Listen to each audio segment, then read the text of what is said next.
Hello and welcome to the Addicts Anonymous podcast. I'm your host, Jim. Today is episode 228. We're going to be interviewing Drew. How are you doing today, sir? Doing all right, man. Glad Doing to all be here. right? Ready to rock and roll and get this underway? Yes, sir. All right. Well, you said you would listen to a few podcasts. So same question I ask everyone. Tell me what's up with your childhood. How was that growing up? Childhood was, as moderately dysfunctional as most probably American households. um, What do you yeah, mean by that? What kind of dysfunction? I grew up in the suburbs of central New Jersey, Oh, I'm in and I'm in Central Jersey also. Where in Central Jersey? I'm from East Brunswick originally. I live in Old Bridge. I'm down the street. That's awesome. Very cool. All right. I used to play basketball at St. Thomas. St. Thomas the Apostle. My little brother Yeah. went there for school. My little Yeah. brother and all my cousins went there. Yeah. And then Very after that, my cool. brother went to, I think, St. John Vianney. Is that the high school? Yeah, that sounds familiar. Yeah. Yeah, I think that was the high school he went to. Nice, man. All right, man. So you grew up in East Brunswick. Yep, a little further down Route 18 there towards New Brunswick. All right. And yeah, a lot of sports. I grew up on like basketball courts and baseball fields. And yeah, and playing outside a lot, right? It was a land before screens. So Yes. we were outside and causing trouble and talking smack and all that. Yeah. But my family itself, all amazing people, but my mom and my dad both, I've come to find out, in my own journey, came from more dysfunctional or like codependent family systems. So the download I got about life was much more of a codependent. We don't talk about feelings. We're not sure that feelings exist, and and then we like kind of earn our worth through performance, whether it's school or sports or whatever that might be. So Yeah. My dad wasn't one to talk about feelings either. I know. And it's amazing how as you get older, you realize how important that stuff is. Like I have a daughter now, and I'm going to make sure that I'm always open, even if I don't like what she has to say. You got to validate someone's feelings beautiful. because you could be wrong. There are, I think if you're a smart guy, whether you're in a leadership position or just being a good dad, that you have to realize sometimes you're wrong and you can learn from your child. It could be the opposite. Absolutely, and I feel like there's some quote or something on the social media meme world. That's essentially like when a kid shows up, you have the opportunity to learn about life again through their eyes. Yes. So yeah, I love that. Yeah. So did you have any brothers or sisters? Yep, younger sister, 4 years younger, and yeah, she's awesome. She was the athlete. She played like multiple varsity sports, played college sports, and I was like the nerd or the like school smart one.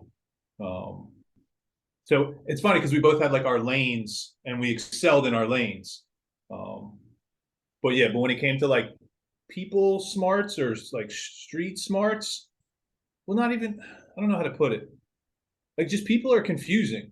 So so like trying to interact and have relationships with people when like not everybody's being totally honest. That's like that's a tough gig. So Yeah. What do you mean by people weren't being honest? well, I feel like to a certain degree, most folks are not totally honest with themselves, Yeah, I right? agree. And I this agree. and this is a huge part of the recovery process too, is getting really honest with ourselves. And then we're also in this like weird game of like trying to portray ourselves in a way that will get the approval or the acceptance or the like of somebody else. So we don't really put ourselves out there honestly either.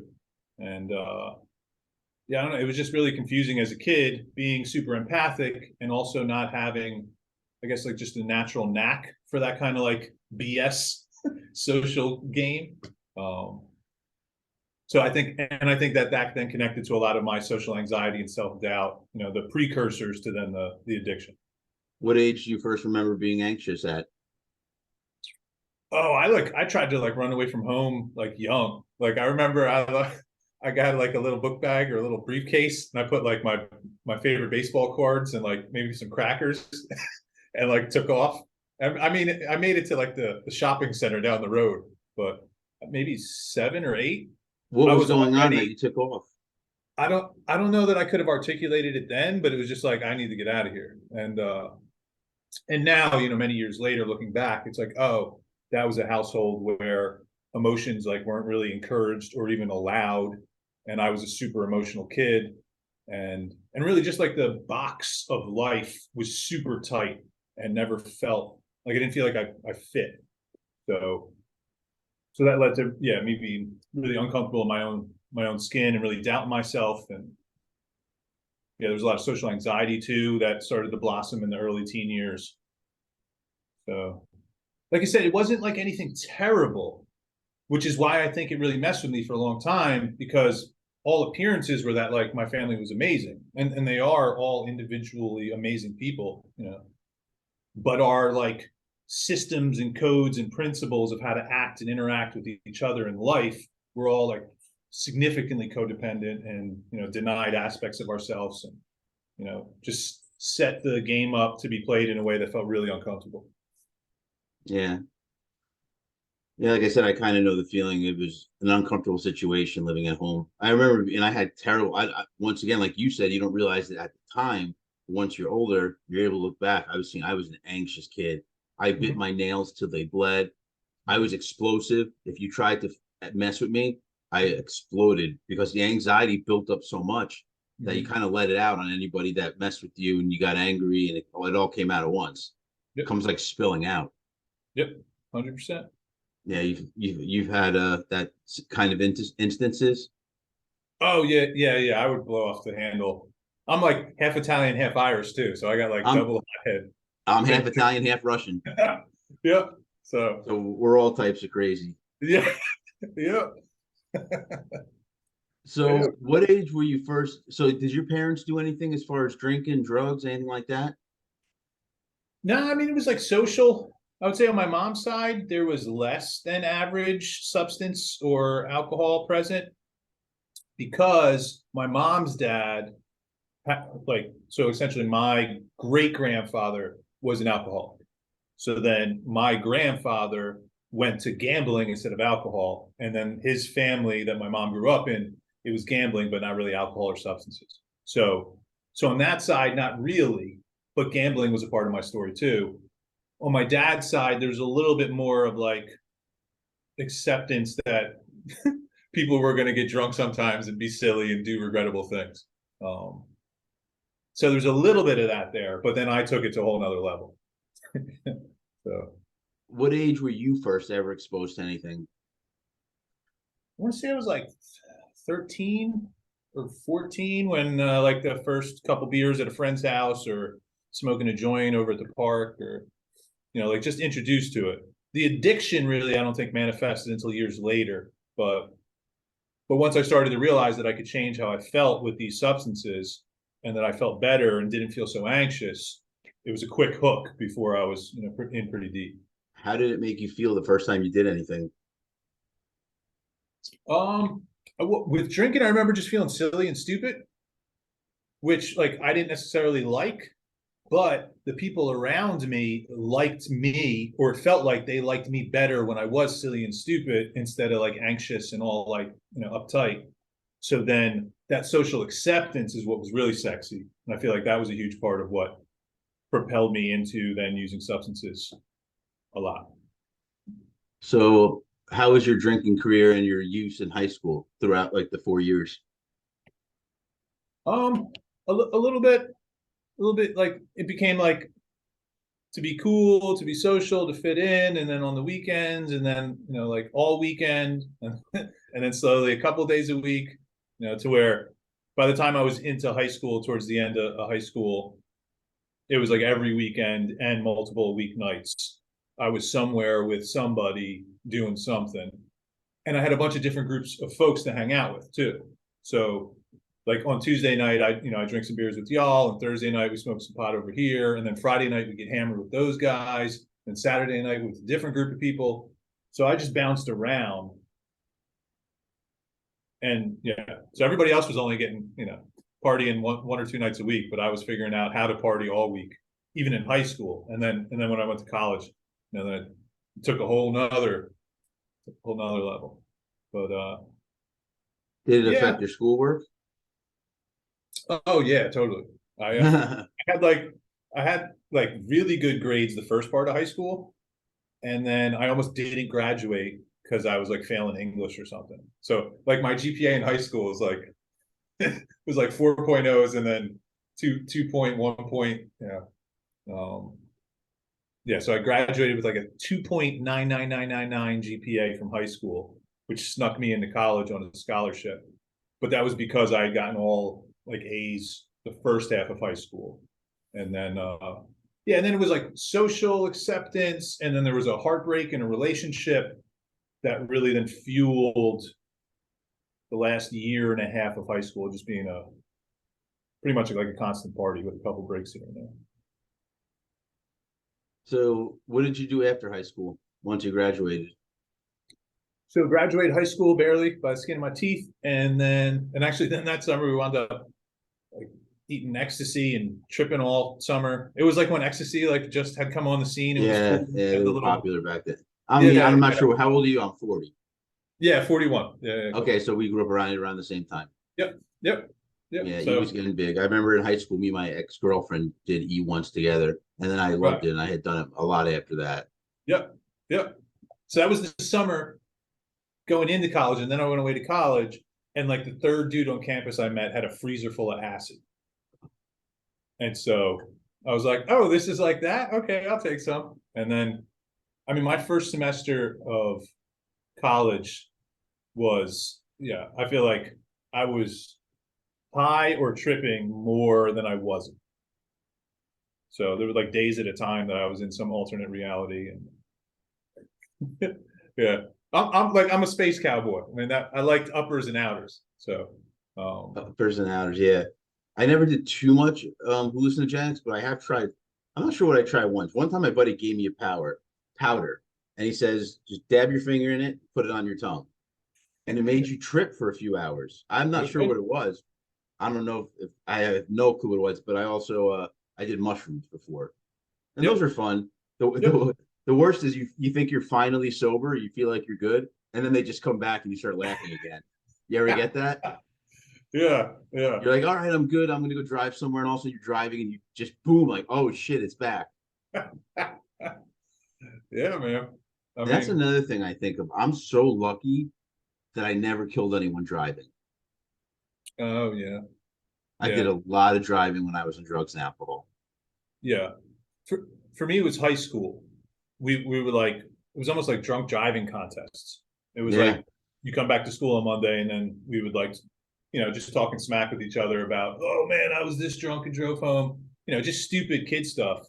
And then my senior year, a kid who was a year older than us, there was a car accident. He actually died, right? Oh, Driving car sucks. accident. So, but it was like a huge reality check, that Was he under the influence? yes. Okay. Yeah. I'm pretty sure. Yeah. Yeah. It was him and another young lady, and she was hurt pretty bad. But yeah, so that curbed it for me for a little bit, but years later, actually like part of my bottom before I got into recovery was then getting a DUI. So yeah, man, the pain sucks, but that memory goes away real fast sometimes. Yeah. So did you do kind of the same grades in college, just kind of slip by? College, I didn't last as long. I was there for 5 semesters. I passed 5 classes total in 5 semesters. Um, I joined a fraternity. I had like a semester where my BAC was higher than my GPA. I had another like 0 semester. Um, and then also, yeah, the drugs and the alcohol was then every day. Yeah, and that was some of the darker times there. Before then, I pulled out of college. Like I realized I was going to fail out, so I pulled out like a little bit before the college told me to go away, and then that began some running away, some what is geographical relocation attempted solutions for a couple of years. So yeah, college was wild. I still Gosh, got wow. scars. So what'd you do once you graduated college? So I didn't graduate. Oh, you didn't graduate. I apologize. What Yeah, did you do once you didn't graduate college, I I, should say? yeah. I graduated 10 years later. So Okay. stay tuned for that. But Yeah, so I came out of college, and then my dad's younger brother was in South Carolina, and they had a conversation. And then the invitation, essentially, my uncle was like, "Hey, come down here." And so I went to South Carolina, and I became an assistant manager for Bojangles Chicken and Biscuits in South Carolina. And I did that for like a year and a half, and that was an experience because I went from like northern Jersey, New York area life speed. Plus, I was, spun out and drinking all the time, doing tons of coke. And then I moved to South Carolina, sober, and started working fast food. Right, and fast in the South has a different definition than fast in the North. Oh yeah, So it's much slower down there. yeah, so I just like regularly like freaked out and threw temper tantrums, and because I was like a 13-year-old kid in a 20-year-old body trying to navigate the responsibilities of being a manager at a restaurant. Well, And they say that you kind of leave off at the age where you started your abuse. So when you get sober, I mean, honestly, that's how I felt. When I got sober, I felt like 10 years younger. I'm like, I'm kind of back to who I was. I hadn't been myself in so long. yeah, yeah, yeah. I was not well equipped to handle life. So I actually only stayed sober for a little bit when I was in South Carolina, and then I started drinking regularly. Um, and then after I drank for a while, then that led back to the drugs, and then I kind of hit a bottom there. So after like a year and a half, then I came back to New Jersey. I worked for another uncle for like a year, and that bottomed out because I started getting high again. Did And they all then know you were getting high? I think it was kind of like known that I didn't really have my stuff together. Um, but I mean, it was my mom's brother and my dad's brother, so they were looking out for me. Um, and I'm generally a pretty likable guy. I mean, more so now, I think. But or at least I like myself more now. So Yeah. um, I don't know, I'm not a dummy. I can figure some stuff out. So I bring some value, but I also brought lots of like problems. So like I don't know, like sports athletes that are like really good on the field but cause all kinds of havoc off the field. Yeah. That was my deal. So I could show up and be really like effective in some ways, but also be really destructive in others. Yeah. Oh. It's a common trend amongst us addicts. Yeah, dude, we're smart. We have like great talents. Like when we're pointed in the right direction and doing the right thing, man, it's amazing. Yeah, no, I noticed that in rehab. I was having like all these sophisticated conversations with people. Everyone was reading these advanced books. I'm like, it's not what I expected. I'm Right. expecting people walking around shaking, like, oh, not being able to speak to me and drooling. That's because my first time going to rehab, you have no idea what to expect. Yeah. The only thing you've seen is what you've seen in movies. You Right. know what I Right. mean? Right. So it was a complete different from what I expected. A lot of these guys, like you said, they were extremely smart. Extremely. Mhm. One guy was a math teacher. He had a sharp brain, even through all his addiction. So you think about these kids, like this guy's a fifth grade math teacher, and he smokes crack, and he's got abscesses all over his arms that he was able to hide with long sleeve shirts when he went to Yeah. school. Yeah. So nobody ever knew. Such a, like you said, it could be anybody. Yeah. And he probably had a great heart too. Like the kids probably loved him. Yeah, that's another thing. Another thing is, I mean, a lot of addicts that do the podcast with me, a lot of them say, "I hope it just helps somebody." So that's another thing is we like helping other people too. Absolutely. Yeah. So you bounced around from sounds like uncle to uncle, and nobody Yeah. realized. I mean, they knew you didn't have your stuff together, but did they know to how bad it was? Um, I think maybe some people did, but some people didn't want to confront me with it. And then like my parents, like when somebody when you love someone a lot, you kind of want to see what you want to see. So I think there was a lot of that, like love fueled bias of like, oh, he'll get it together. It's just a phase, yada yada yada.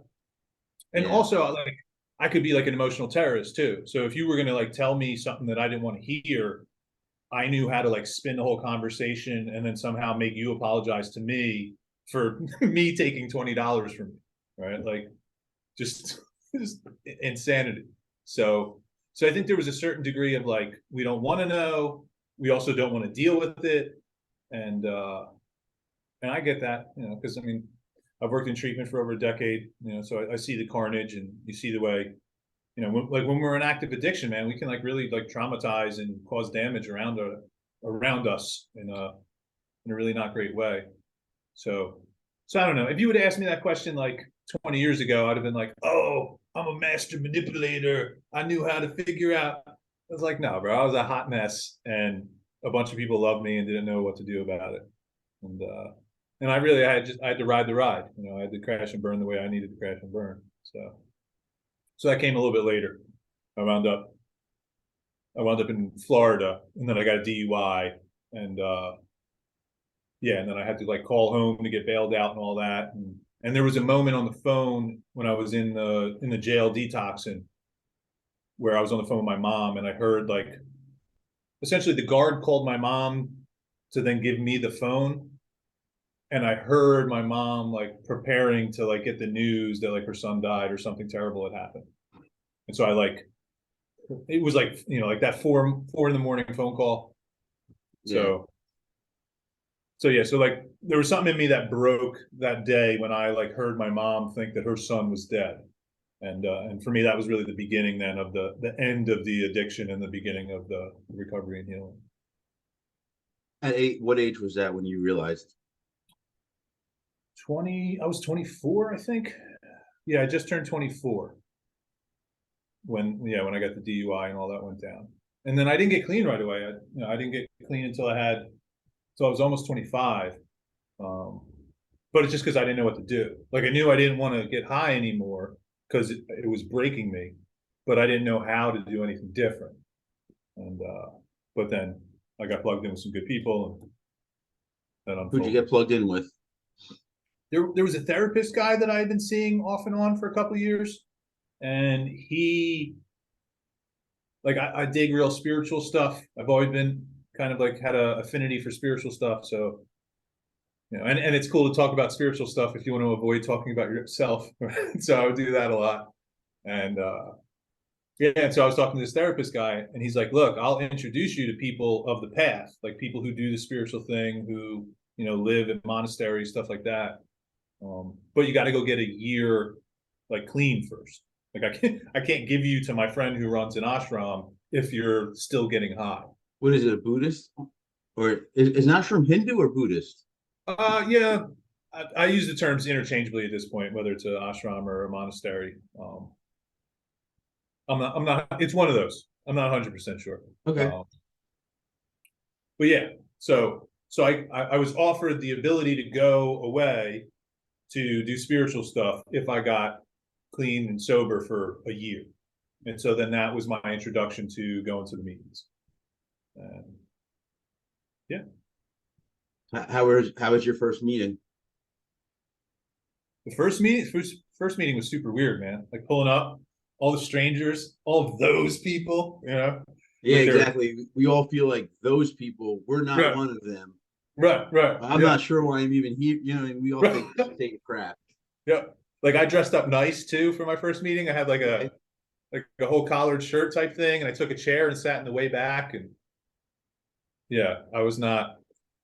Well, again, I have like, well, sometimes I still have it, but back then I definitely had tremendous social anxiety, like getting lost in me thinking about what you're thinking about me, you know, in that weird loop. So it was really painful to be in a situation where it was like all people I didn't know, and like how do I be what they need me to be so I can be okay, you know, all that Yeah. codependent stuff. But yeah, but it was super weird. But a couple folks came up, you know, people gave me hugs, and I'm like, bro, you need a shower. Why are you hugging me? And I remember there was this one old head. He came up. He's like, Yale to jail. We take them all. And I'm like, oh, okay, cool. So I can be like the college, you know, I can, you know, whatever my low self-esteem story wanted to make up, you know, Yeah. and I can come here. You know, I don't have to be one of those people to come here. And yeah, and then I come to discover I'm definitely one of those people or these people. And Yeah. yeah, but that first meeting was weird. First couple meetings were weird. Was it Yeah. Alcoholics Anonymous? What would you say was your main drug? What was the main poison for you? So so I so I moved around a lot. Like I think I was the disease of addiction, if you want to call it like that, or my own BS or whatever, like it was super clever. So whenever I would realize I had a problem with drinking or cocaine or smoking pot or tripping too much or gambling too much, I would just switch to a different addiction, right? Or a different manifestation. So I can't say that like one substance brought me to my knees, but what I can say is that the combination of the things I was doing and how I was doing them just like ripped me apart and broke me. So like, yeah, I mean, like a good day of active addiction was like a bag of cocaine and a bag of pot and a fridge full of beer and all the sports games on, like a Saturday or Sunday. So I could be gambling while I was getting high the whole time. And then there, and there'd be other days where then you just eat acid or mushrooms or, whatever for a day or two at a time. So you gambled a lot? Yeah. Yeah. I was terrible too. I realized about halfway through that like as a true like degenerate gambling addict, I wasn't playing to win, I was playing for action. So I just wanted action, which meant that I was betting like tennis and like because literally there's only like 2 days out of the calendar year that there's not a sporting event that you can gamble on. Or at least that's what it was 15 years ago, 16 years ago. So yeah, so I would just gamble on anything just to have action, just to like be a part of like what's going on. Because really it was just ultimately about not having to just be with myself or be what I was or what I thought I was. It was like anything to take me out of myself, to turn off my feelings, to give me something else. Yeah. Yeah. I was a lost pup for a while there. Yeah. So you're a lost pup. What kind of recovery? Did you go to a rehab at all? So I talked my way out of rehab twice. Okay. But essentially it was like outpatient counseling, and then the meetings was my entry point. And so I was fortunate enough to not ever have to do like a full-blown detox inpatient stay. And yeah, because especially towards the end of my active addiction, I was doing more binge use too. So it wasn't like the daily of opiates or the daily of the benzos. It was like hold a job all week, barely white knuckling, and then that weekend do tons of blow and drink your face off, and then like call out of work on Monday and sort of show up Tuesday, like physically. And Yeah, try to get not mentally. right, right. Yeah. So yeah, man. So how long you been sober now? Actually, this next week. Oh no, Tuesday. Yeah. So a couple days from now will be 17 years. Awesome. Awesome, dude. That's amazing. Yeah. Super cool. Super cool is right. Hell of a ride. So how has sobriety treated you? Oh yeah, it's been amazing.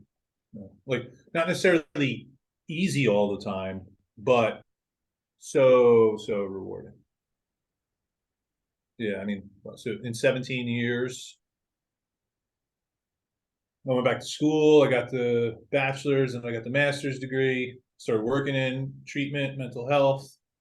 Became a licensed addiction counselor. I've had the opportunity to help folks out in a variety of different ways. I became an uncle 3 times over, godfather to my 2 nephews. Last couple of years, I've been just traveling the world. So, well, really since like 2014, I started doing adventures with international travel. And actually, the last 3 years, I've been really more of a nomad than anything.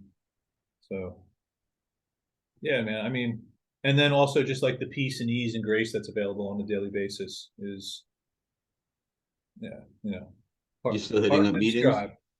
What's that? I'm sorry. What was that last thing you said? Oh, it's hard to describe, but it's like so.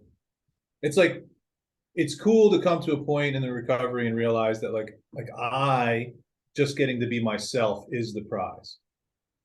Like for years I tried to do anything I could to not be myself, to run away from myself. Because I thought what I was terrible or awful or uncomfortable. And now to come, almost full circle and be like, oh yeah, like it's pretty cool. It's pretty cool being whatever I am. This is neat. So, and I think I still hit meetings. My recovery has evolved too. Like at about 10 years, I had some life events unfold, some family dynamic stuff that then revealed that underneath the alcohol and substance addiction was very much like a codependency, right? Like a pattern of relationship that was at the root of a lot of my challenges and difficulties. So the last, say, 5 or 6 years, the focus has been more on relationships, codependency, like generations of family dysfunction, right? Like all the stuff that's underneath the actual substance and process addictions. So that's been cool and hard, yeah. But yeah, man, the journey just keeps going. Day by day, one day at a time. Yeah, So getting towards the end here, let me ask you this. Do you have any tips or tricks for people watching and listening? Yeah, I mean, like if you get down with the abstinence idea or abstinence approach, then like actually do it, you know. And you'll be amazed at what you discover if you put down that one crutch or that one thing. You know. And if you don't get down with the abstinence thing, that's cool because recovery has evolved, you know. And so there's lots of different approaches, but I would say like give yourself a chance with something. Don't just bounce around. Like actually like get a sampling of what's on the buffet, and then when you find something that works for you, like dig in. You know, so whether it's abstinence based or faith based or you know a mat or you know like whatever it is, there's a lot of opportunities out there. Smart recovery. But then once you find one that jives, like really like allow yourself to be available to that. And yeah, and I like to talk about 1,000% short-term surrender. Right. So like early in the process of recovery, just surrender 1,000%. You can unsurrender later, you know, like you can go back to making your own decisions a little further down the road, but really give yourself the opportunity to sample what's available in a process of recovery or program of recovery. Yeah. Yeah, like you said, there's plenty to choose from as far as recoveries. Yeah. Oh, and be nice to yourself. Just be gentle. Be easy. Because recovery isn't going to happen overnight, and things aren't always super easy on the outside. You know, like life can throw some challenges at us, but like when we can be a little more gentler with ourselves as we go through the process, it tends to make everything else a lot easier too. Yeah, absolutely. So, did you have anything else you wanted to throw in here? I think you did great today. I think that was a good interview. Awesome. Thanks, man. How do you feel? Yeah, good. Feel kind of settled in myself. Yeah, so it's always good to talk about your story. For some reason, it lets out something. Well, and every time like I share it or share a bit of it, there's also like new perspective that can come online. You know, like Yep. which is cool. Because I'm not something that's static, I'm something that's evolving. And yeah. Thank you for the opportunity to come on here and hang out, share a little bit. No, it's been my pleasure, my friend. All right, so hang tight for me. Let me do the little sales pitch here. Yes, So sir. everyone that's watching, if you like what you saw and heard, go below and give us a like. Also subscribe to see when we upload new videos. You can check us out on all social media. We're on Twitter, Facebook, Reddit, TikTok, Instagram, you name it. We're most likely on it. Also, I suggest checking out our website, which is www.addicts-anonymous.com. There's plenty of free literature as well as free resources. And the last thing, Addicts Anonymous has a book coming out. It should be out by the end of February, I'm hoping. It's just a collection of essays that I've written on a number of topics, as well as people's stories that I've collected throughout the journey of writing this book. So I hope to have that out, more information. And that's all we have for today. I hope you enjoyed it. And until next time.